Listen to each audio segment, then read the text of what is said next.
Radhe Radhe everyone, आप सभी को जन्माष्टमी की बहुत बहुत बधाइयाँ। फ्रेंड्स, वैसे तो जन्माष्टमी पर भगवान श्री कृष्ण जी को 56 भोग लगाए जाते हैं, लेकिन जन्माष्टमी के 7 ऐसे भोग हैं जो भगवान श्री कृष्ण जी को 56 भोग से भी ज्यादा प्रिय हैं। अगर ये 7 भोग लगाए जाते हैं तो 56 भोग के समान फल प्राप्त होता है, और इन 7 चीजों के बिना 56 भोग भी किसी काम का नहीं है। तो फ्रेंड्स, आज की वीडियो में हम देखेंगे कि जन्माष्टमी पर भगवान श्री कृष्ण जी के 7 प्रिय भोग कौन से हैं। तो चलिए वीडियो शुरू करते हैं। सबसे पहले तो देखिए, तुलसी के बिना भगवान श्री कृष्ण जी कोई भी भोग स्वीकार नहीं करते हैं। तो पहला भोग तुलसी दल का भोग होता है। आप जन्माष्टमी का दिन हो या कोई और दिन हो, भगवान श्री कृष्ण को तुलसी दल का भोग जरूर जरूर लगाइएगा। दूसरा जो भोग है वो शहद का भोग होता है। जब भी कोई बच्चा जन्म लेता है तो सबसे पहले उसे शहद की घुट्टी दी जाती है, और जन्माष्टमी भगवान श्री कृष्ण का जन्मदिन होता है। इस दिन उनके बाल स्वरूप का पूजन किया जाता है, उनका जन्म कराया जाता है। तो इस दिन सबसे पहले उन्हें आप शहद जरूर चटाइएगा। तीसरा भोग है माखन मिश्री का भोग। जन्माष्टमी के दिन सुबह, शाम, दोपहर में किसी भी समय आप लड्डू गोपाल जी को, अपने भगवान श्री कृष्ण जी को माखन मिश्री का भोग जरूर जरूर समर्पित कर दीजिएगा। जन्माष्टमी के दिन भगवान श्री कृष्ण जी का चौथा प्रिय भोग है धनिया पंजीरी का भोग। आप चाहे धनिया पंजीरी बना सकते हैं या धनिया की बर्फी बना सकते हैं। ये भोग आप जरूर समर्पित कीजिएगा।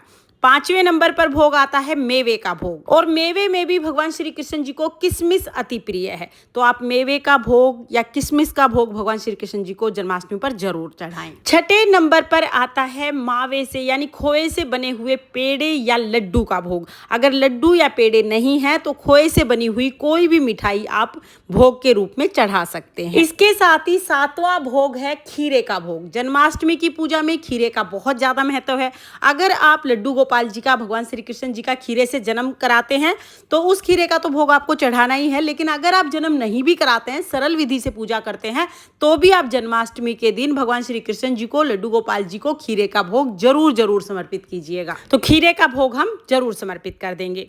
इसके बाद जब भी आप भोग समर्पित करें तो जल हमें जरूर जरूर चढ़ाना है, क्योंकि जल के बिना कोई भी भोग पूर्ण नहीं होता है।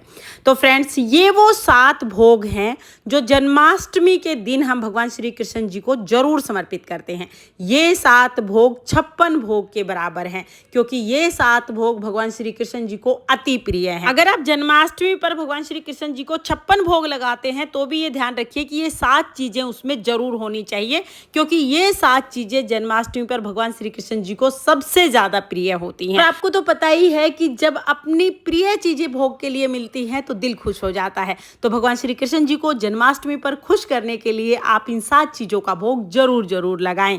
और हाँ, पहले ही व्यवस्था कर लीजिए ताकि जन्माष्टमी के दिन आपको ज्यादा हड़बड़ाहट ना हो और बहुत खुशी खुशी, बहुत प्रेम से आप भगवान श्री कृष्ण जी का जन्म दिवस मनाएं। अगर आप लड्डू गोपाल जी की सेवा करते हैं तब भी आप ये 7 भोग जरूर लगाइएगा, और अगर आप लड्डू गोपाल जी की सेवा नहीं करते हैं तो भगवान श्री कृष्ण जी के जिस भी स्वरूप का पूजन करें, आप ये 7 भोग उन्हें जरूर जरूर समर्पित करें। ये जन्माष्टमी आपके लिए बहुत बहुत मंगलमय हो, इसी कामना के साथ जय श्री कृष्णा। राधे राधे।